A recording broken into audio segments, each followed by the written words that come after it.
그런 예수님께서 부활하신 것을 우리가 기념하는 부활주일인 것을 우리가 잘 알고 있습니다. 부활하신 예수님의 소망이 여러분들의 삶에 충만하시기를 바랍니다. 예수님의 생애는요, 크게 네 가지로 정리해 볼 수가 있습니다. 성육신 사건, 그 다음에 3년 공생애, 그리고 십자가의 죽으심과 부활하심, 이렇게 간단하게 정리해 볼 수가 있습니다. 여러분, 예수님께서 십자가 지고 죽으셨지 않습니까? 그런데 죽은 줄 알았는데 또 부활했어요. 이 십자가와 부활을 통해서 주님께서 이루신 게 있습니다. 그게 뭐냐면은 인류 구원의 사역을 완성하셨습니다.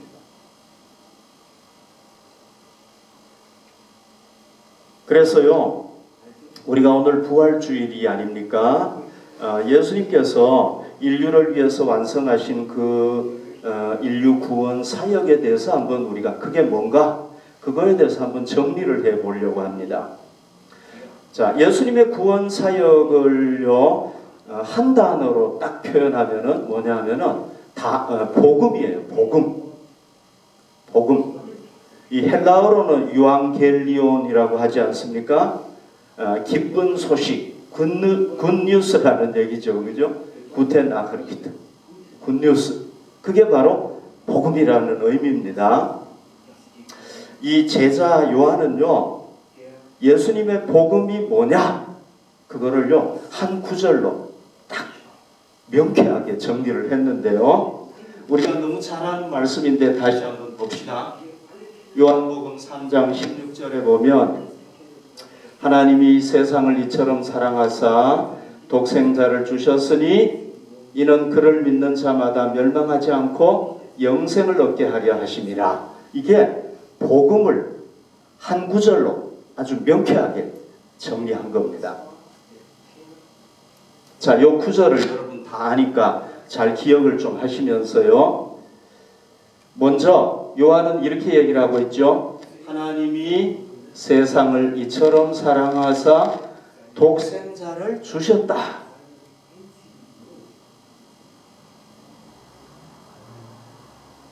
이게 그 지구라고 볼 수가 있습니다. 여기는 이제 우주겠죠. 이 지구상에는 이렇게 사람들이 살고 있습니다. 여러분, 이 불신자들, 하나님을 믿지 않는 사람들은요, 뭐만 믿습니까? 우리 눈에 보이는 이 우주만 실제라고 믿어요.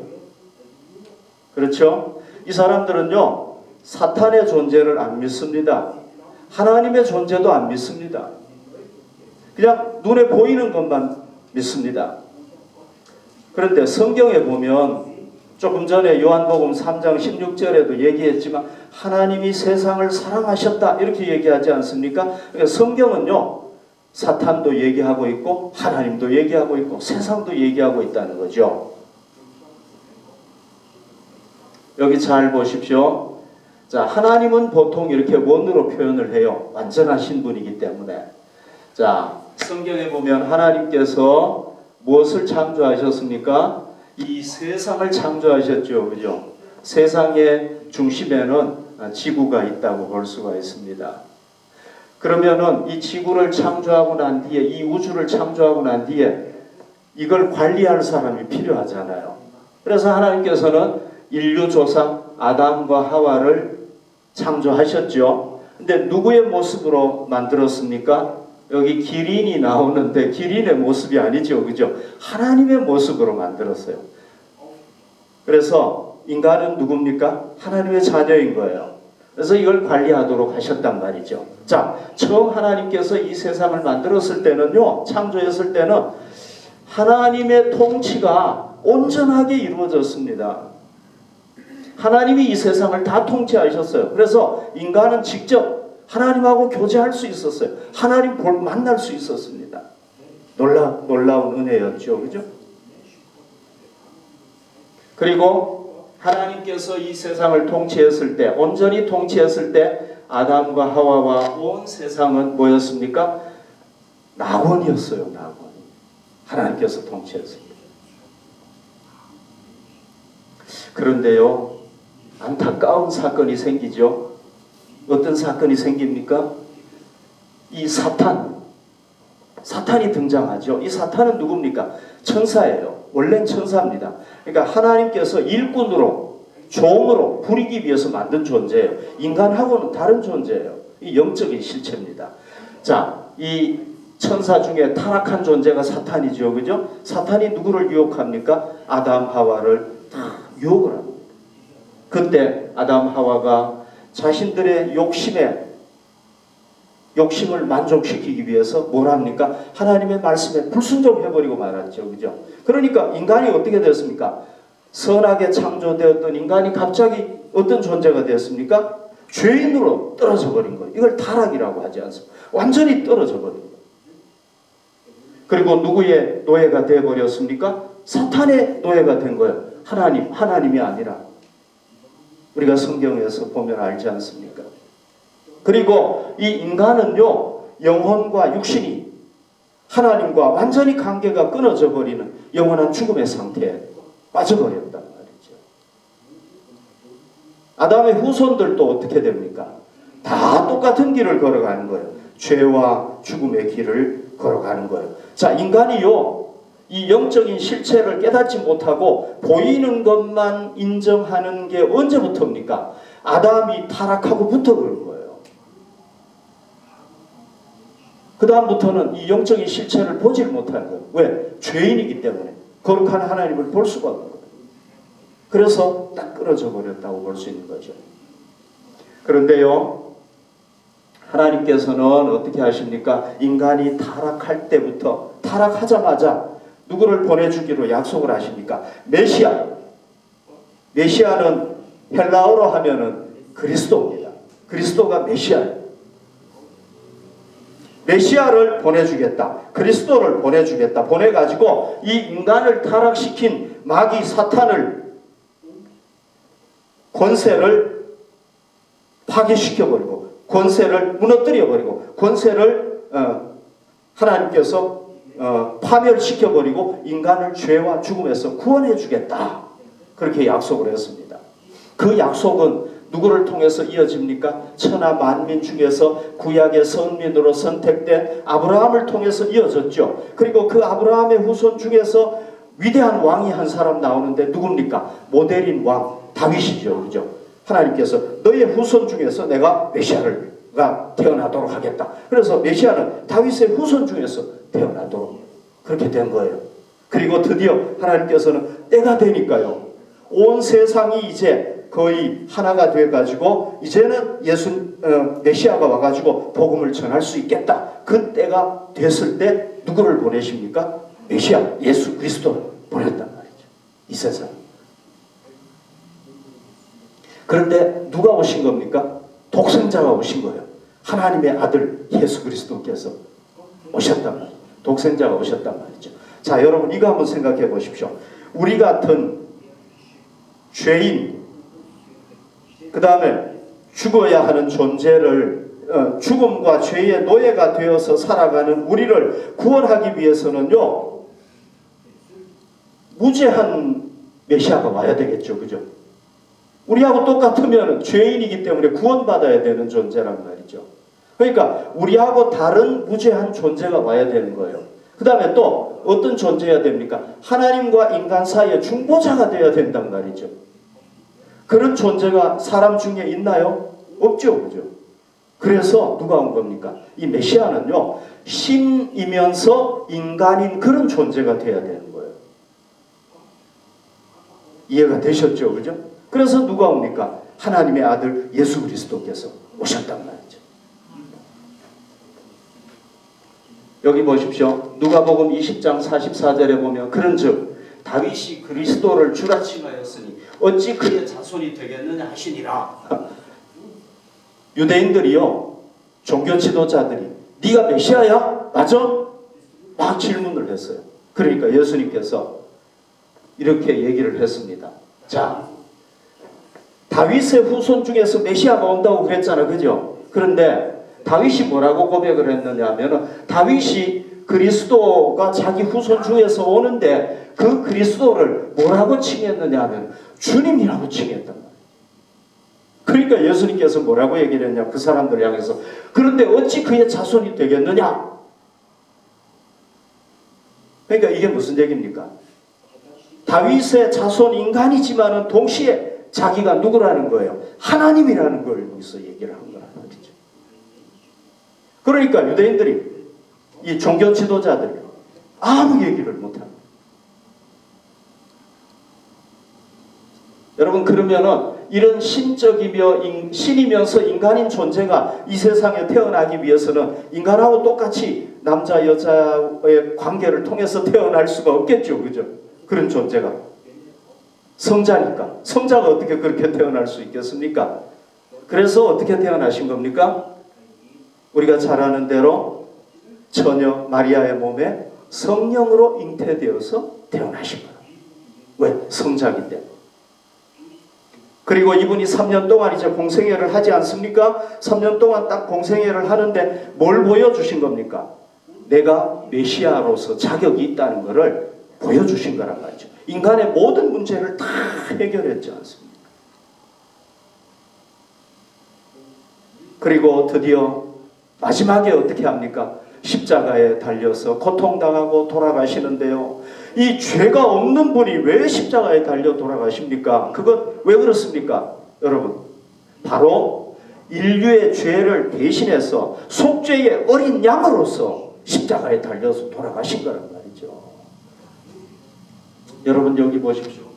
예수님께서 십자가에 달리시기 전에 조롱을 당하고 채찍질 당하고 고통당하고, 여러분 여기 채찍에 맞아가지고 살점이 쭉쭉쭉쭉 다 찢어지고 얼마나 큰 고통을 당했습니까? 십자가 진 게 말이죠, 그냥 뭐 쉽게 진 게 아니란 말이죠. 이런 고통을 당했단 말이에요. 누구를 위한 고통입니까? 바로 우리의 죄값을 대속하기 위해서, 우리의 죄값을 대신하기 위해서 그렇게 하셨단 말이죠, 예수님께서. 내가 당해야 될 죄인데, 우리가 당해야 될 이 채찍질이고 우리가 당해야 될 고통인데 누가 당합니까? 예수님께서 대신 당했다는 거예요. 그래서 여러분, 십자가를 지고 죽으셨지만 이게 무덤이죠, 그죠? 3일째 되는 날에 예수님께서 드디어 부활하시죠. 여러분, 우리가 예수님의 부활에 대해서 본문 사건으로 좀 가보십시다. 부활을 좀 더 이해하기 위해서 이 본문 사건으로 한번 가볼게요. 자, 39절에 보십시오. 예수께서 이르시되 돌을 옮겨 놓으라 하시니 그 죽은 자의 누이 마르다가 이르되 주여, 죽은 지가 나흘이 되었으며 벌써 냄새가 나나이다. 예수님이 나사로의 무덤 앞에 갔는데 야, 돌 옮겨놔. 그러니까 마르다가 뭐라고 얘기합니까? 예수님 벌써 죽은 지가 4일이 되었습니다. 이 팔레스틴 지역은요, 굉장히 습한 지역이기 때문에 4일째가 되면 벌써 시체가 썩어가지고 막 냄새가 나는 거예요. 이 피부가 다 상해가지고 문드러져 버린 거예요. 그러니까 왜 돌을 옮겨 놓으라고 하십니까, 예수님? 그랬단 말이죠. 이 사람은 살 수 있습니까, 없습니까? 죽은 지 뭐 한두 시간 됐으면 혹시 살 수 있겠죠, 그죠? 그런데 지금 시체가 썩어가지고 냄새가 나는 사람이면 살 수가 있나요? 못 살죠, 여러분. 여러분, 그 짐승 같은 거 아니면 생선이 죽어가지고 썩어가지고 막 냄새가 나는 거 살릴 수 있나요, 우리가? 못 살리죠, 그죠? 안 되는 거예요. 그런데 예수님이 나흘이 돼가지고 냄새나는 이 나사로를 살렸다는 겁니다. 여러분, 이게 우리의 이성으로 이게 믿을 수 있나요? 이거 완전히 거짓말이죠. 이거 완전히 거짓말이죠. 말도 안 되는 거짓말이죠. 만약에 여러분 이게 거짓말이라고 한다면은 거룩한 성경의 진실한 사건으로 2000년 동안 이게 기록이 돼가지고 남을 수가 있겠습니까? 남을 수 없겠죠. 그런데 이게 성경의 진실한 사건으로 남았다는 건 뭐예요? 예수님께서 진짜 나사로를 살렸다는 얘기죠. 아멘. 예수님은 그 외에도 죽은 자를 여러 명 살렸어요. 한 번이 아니에요. 딱 한 번뿐이면 우리가 믿기 어렵지만 여러 번 사람을 살렸단 말이죠. 그럼 자기가 살아난 사람을 살린 사람이 완전히 썩어 냄새나는 사람을 살린 사람이 자기가 못 살겠습니까? 부활할 수 있겠죠. 그리고 예수님의 부활이 역사적 사실이라는 것을요, 누가 증명을 해주느냐 하면은 예수님의 부활을 체험했던 사람들이 증명을 해주고 있어요. 여러분, 예수가 메시아다, 예수가 살아났다, 하나님의 아들이다, 이걸 가장 믿지 못할 사람이 누구겠습니까? 이 세상에서 예수님의 가족들이겠죠. 그죠? 예수님의 어머니는 아기가 태어나가지고 응애 똥 싸고 하는 걸 또 다 봤단 말이죠. 그 다음에 예수님의 남자 형제가 4명, 여자 남매들도 자매들도 쭉 있어요.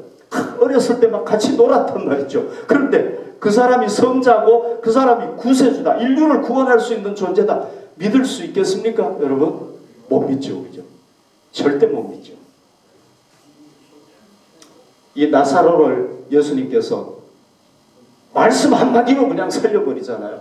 나오라! 하니까 그냥 나와버리잖아요. 이거 참 너무 놀라운 사건이죠. 자, 여기 보십시오. 요한복음 7장 5절 보십시오. 이는 그 형제들까지도 예수를 믿지 아니하밀러라. 어떻게 믿을 수가 있겠습니까? 자기하고 같이 음식 먹고 놀고 했던 존재인데 어떻게 메시아라는 걸 믿을 수가 있겠습니까? 못 믿은 거죠. 예수를 믿지 않았다, 예수가 구세주라는 걸 안 믿었다는 거예요.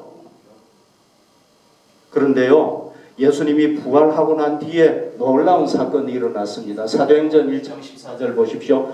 여자들과 예수의 어머니 마리아와 예수의 아우들과 더불어 마음을 같이하여 오로지 기도에 힘쓰니라. 초대교회 공동체가 예수님 부활하고 난 뒤에 모였는데 여기 누가 모였습니까? 예수의 어머니 마리아, 예수의 아우들 다 모인 거예요. 여러분, 예수님의 바로 밑에 동생은 야고보잖아요. 이 야고보는 초대교회 지도자였어요. 최고 지도자였어요. 이 사람이 뭘 썼습니까? 나는 예수의 형제 야고보인데, 그러니까 야고보를 썼어요. 야고보서를 썼어요, 여러분. 그 다음에 유다서 있죠, 유다서. 유다서에 여러분 보십시오. 나는 그 예수의 형제 유다인데 하면서 유다서를 쫙 썼단 말이죠. 이 사람들이 어떻게 이걸, 여러분, 예수를 자기들하고 30년 동안 같이 30년은 아니겠지만 어쨌거나 20몇 년 동안 야고보는 같이 했겠죠. 그죠? 그가 어떻게 하나님의 아들로 믿을 수 있었겠습니까? 인류를 구원할 구세주로 믿을 수 있었겠습니까? 자기하고 똑같은 존재인데 말이죠. 고린도전서 15장 7절에 보면 부활의 증인들이 나오죠. 그 후에 누구에게 보였다고요? 야고보에게 보이셨으며, 야고보, 예수님의 동생 야고보. 그 후에 모든 사도, 여러분 사도 중에서도 야고보가 있거든요. 요한의 형도 야고보, 그렇잖아요. 그러니까 이 사도들하고는 다른 야고보인 거예요. 이게 누구예요? 예수님의 동생 야고보란 말이에요. 야고보에게 보여주신 거예요. 부활하신 주님을 보여주니까 믿을 수 있습니까? 없습니까? 안 믿을 수가 없죠. 그러니까 여러분, 우리는 이 부활주일에 예수님의 부활이 진실이라는 거 확실하게 믿을 수 있기를 바랍니다. 예수님의 가족들이 믿었어요.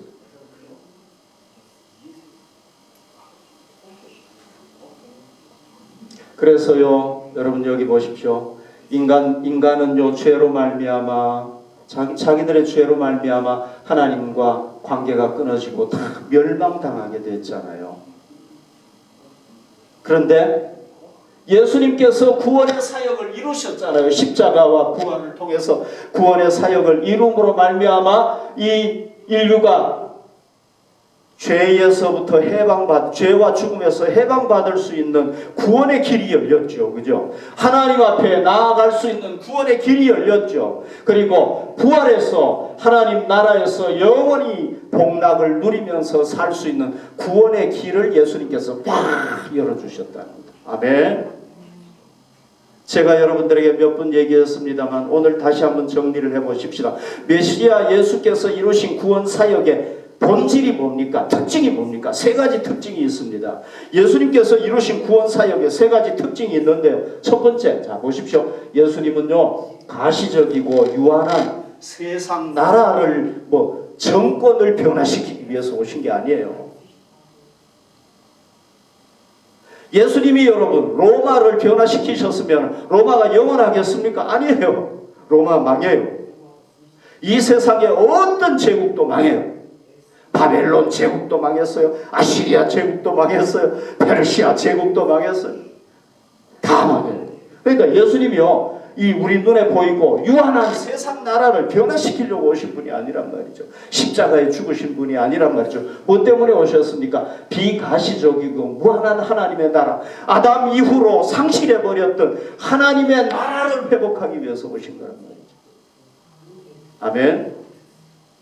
그 다음에 예수님은요 이 빵 문제를 해결하기 위해서 정치 경제가 있는 거잖아요. 이 세상의 모든 거는 다 인간의 빵 문제를 해결해야 된단 말이죠. 빵 문제를 해결 잘하는 정권이 국민들의 사랑을 받는 정권이고 인정받는 정권이죠. 그죠? 예수님은 정치와 경제 이런 빵 문제를 해결한 게 왜요? 빵은 먹어도 또 죽어요. 아무리 빵 많이 먹어도 죽어요. 안 돼요. 빵이 많다고 행복한 것도 아니에요. 오히려 못 사는 나라들이 더 행복해요. 사람들이 보면. 자, 예수님은 그게 아니고요. 이 인간이 가진 진짜 근본적인 문제가 뭡니까? 죄와 죽음과 심판의 문제. 이게 진짜 큰 거 아닙니까? 이 문제를 해결하기 위해서 오신 거란 말이죠. 아멘. 또요. 육신적 현세적인 문제, 그러니까 우리 인간의 이 세상에 사는 동안에 우리 인간이 육신을 변화시키고 정신을 변화시키고 이게 아니라는 거예요. 하나님 예수님이 그 일을 하기 위해서 오신 게 아니라는 거예요. 그러면 뭘 변화시키러 오신 겁니까? 이 세상에서는 우리의 전인격, 우리의 영혼과 정신과 육신, 이 전인격을 완전히 거듭나게 해가지고 하나님의 자녀로 변화시키기 위해서 오신 겁니다. 그리고 그것뿐만이 아니에요. 예수님은 현세로 끝나는 게 아니에요. 내세에 우리가 부활해가지고 영생을 누리도록 하시기 위해서 사역을 하셨다는 거예요. 이게 예수님의 사역의 특징인 거예요. 그러니까 제자들은 뭘 바라고 따른 겁니까? 요거 세상 나라, 빵, 육신적 현세, 요거 믿고 따랐단 말이죠. 그러니까 나중에 예수님 배신해버리고 말았다. 잘못 이해한 거죠. 완전히 헛다리 짚은 거죠. 그죠?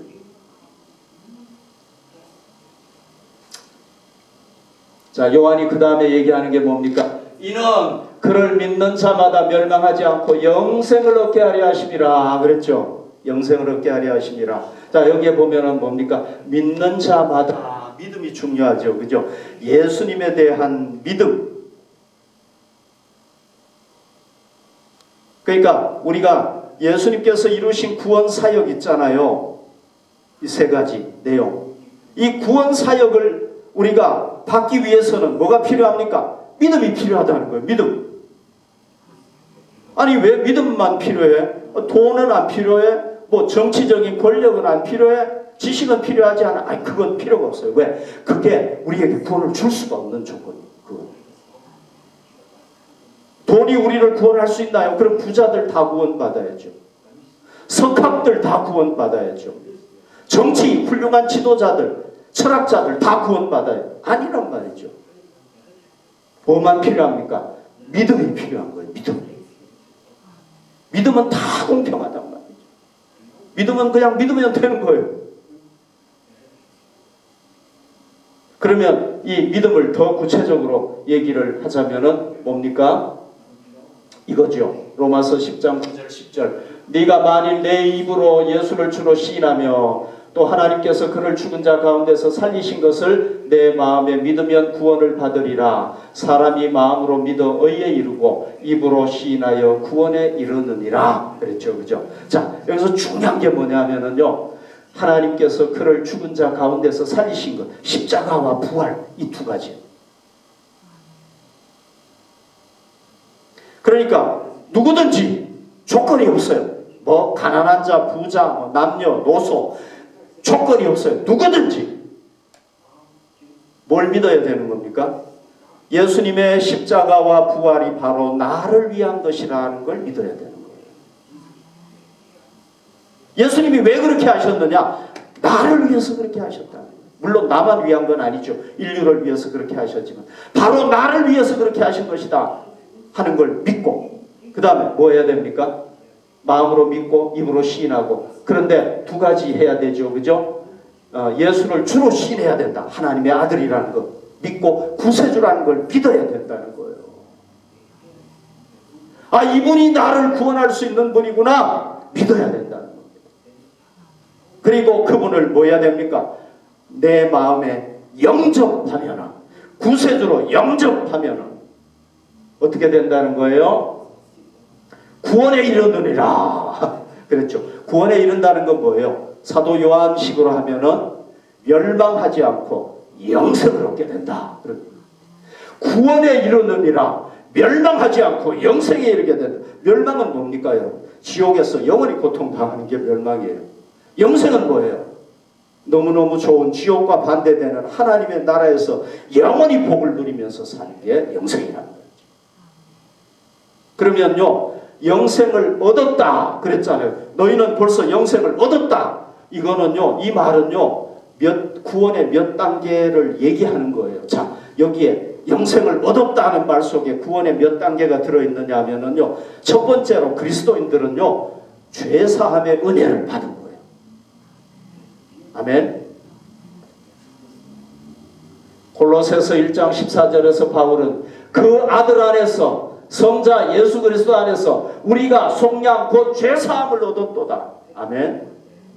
그러니까 영생을 얻었다는 건 무슨 얘기냐? 우리가 죄사함 받았다는 얘기예요. 첫 번째로. 이거를 죄사함 받았다는 게 뭐예요? 죄인인데도 불구하고 의롭다고 인정해 주는 거, 칭의를 얘기하는 거예요. 칭의를 받았다. 여러분, 우리는 죄사함 받은 줄 믿습니다. 두 번째는 뭡니까? 사탄의 노예에서 해방돼서 하나님의 자녀가 됐다. 그런 얘기입니다. 요한복음 1장 12절 영접하는 자, 곧 그 이름을 믿는 자들에게 하나님의 자녀가 되는 권세를 주셨다. 영생을 얻었다는 말 속에 죄사함 받았다, 하나님의 자녀가 됐다, 그런 얘기예요. 그 다음에 세 번째는 뭡니까? 더 이상 이제 그리스도인들은 하나님의 진노와 심판에서 완전히 벗어났다는 얘기예요. 우린 죄사함 받지 않아요. 뭡니까? 정죄함을 받지 않아요. 이제 우리. 그 다음에 네 번째는 뭡니까?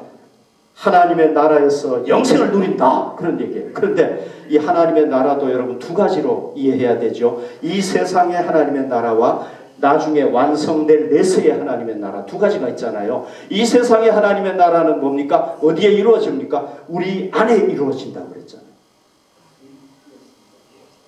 하나님의 통치가 어디에 이루어집니까? 우리 안에 이루어지는 거예요.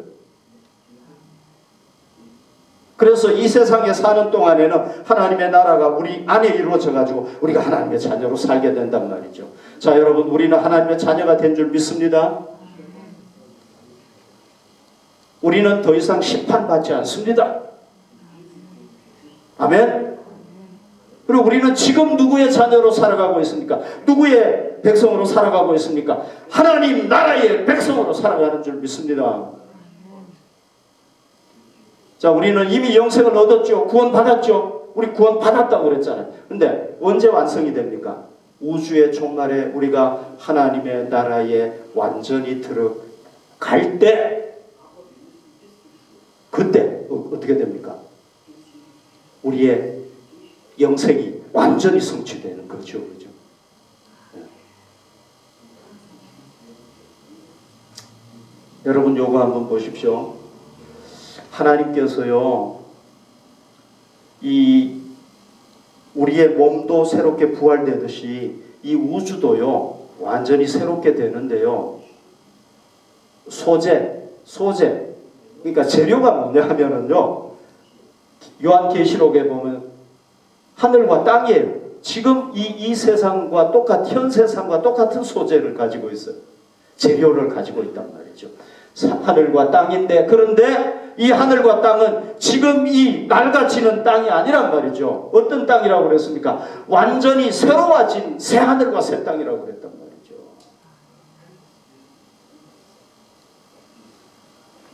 우리가 어디서 살게 됩니까? 여기서 살게 되는 거예요.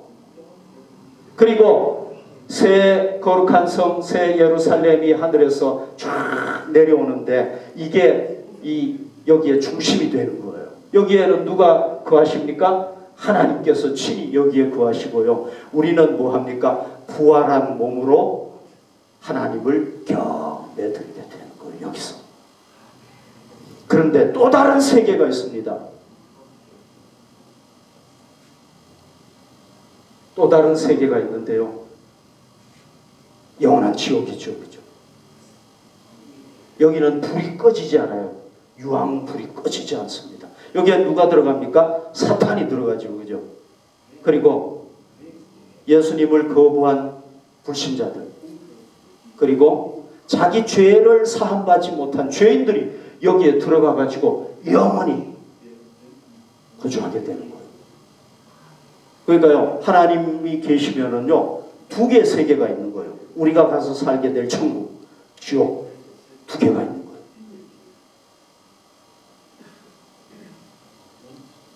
여러분, 오늘 이 내용은 진짜 제가 성경을 참 요약해가지고 여러분들에게 알려드리는데, 여러분들 좀 머릿속에, 가슴속에 깊이 좀 잘 간직하고 잊지 말으시기를 바랍니다. 이렇게 되는 거예요.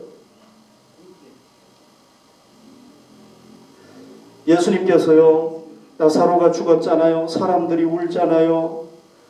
예수님도 그걸 보시고요, 우시는 거예요. 너무 마음이 아프니까. 여러분, 우리도 상가집에 가면 어때요? 나도 모르게 눈물이 나오잖아요. 예수님이 우신 거예요. 왜? 인간의 그 운명을 보시고 우신 거예요. 그런데 예수님은 우리처럼 우는 걸로 끝나지 않았어요. 어떻게 했습니까? 이 죽은 자를 살릴 수 있는 능력의 주님이시단 말이죠. 그래서 이 나사로를 사랑하시고 그 우는 남매들을 사랑하시고 사람들을 사랑해가지고 나사로야 나오너라 그냥 살려버리신 거예요. 예수님. 왜? 예수님 너무 사랑하시니까 사람들. 하나님은요, 이 죽어야 되고 통곡하는 이 인간들, 원래 그런 존재가 아니었잖아요. 하나님 떠나면서 그렇게 불순종하면서 그렇게 되었잖아요. 그러니까 하나님께서 누구를 보내주십니까? 독생자 예수 그리스도를, 이 세상을 사랑하셔서 독생자를 보내주셨단 말이죠. 그리고는 어떻게 하십니까? 그 독생자가, 야, 내가 너희를 위해서 차라리 고통당하고 죽을게. 그리고는 예수님께서 십자가에 달려 돌아가셨단 말이죠. 그러니까 하나님이 세상을 이처럼 사랑하셨다. 얼마만큼 사랑하셨느냐? 자기 하나뿐인 아들까지 주셔서 우리를 구원할 정도로 너무너무 사랑하셨다는 거예요. 그리고는 예수님을 다시 부활시킴으로 말미암아 우리에게 엄청난 선물을 주셨죠.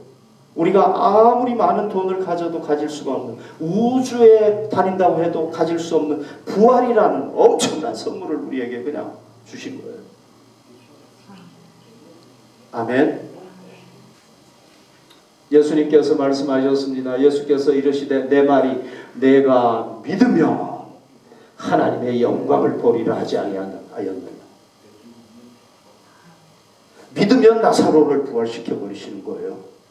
우리가 나중에 부활이라는 이 엄청난 선물을 어떻게 받을 수 있습니까? 예수님을 구주로 믿으면 돼요.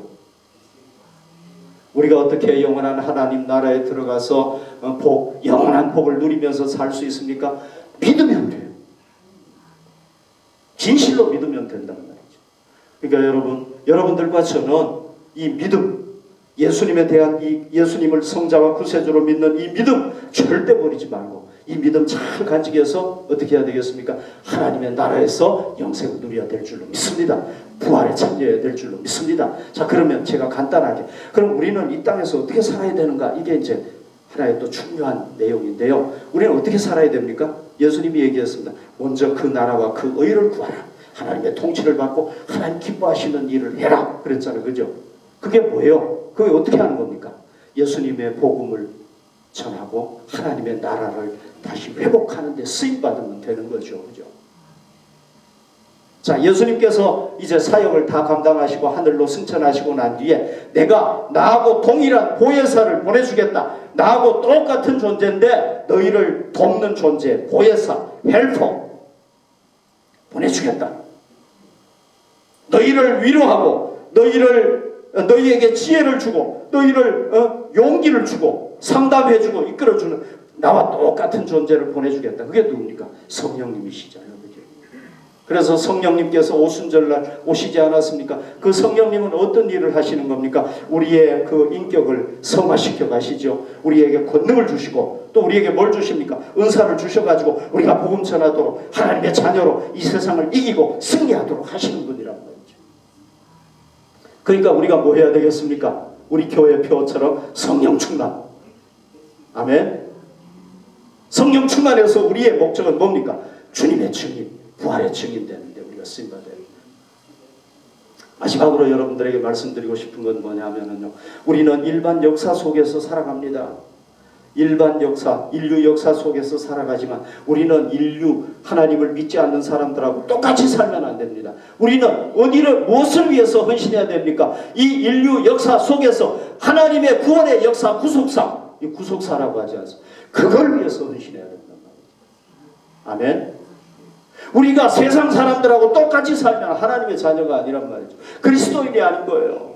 예수님께서 뭘 위해서 살았습니까? 일반 역사 속에 오셨지만 구원의 역사를 위해서 살았잖아요. 제자들도 고기 잡는 어부였지만 예수님을 만나고 난 뒤에는 구원의 역사에 쓰임받았단 말이죠. 여러분, 우리도 물론 세상에서 살아야죠. 밥도 먹어야죠. 잠도 자야죠. 해야 되죠. 그러나 우리가 진짜 중요하게 여기고 해야 될 건 뭡니까? 구속사, 구원의 역사에 쓰임받아야 된다. 아멘.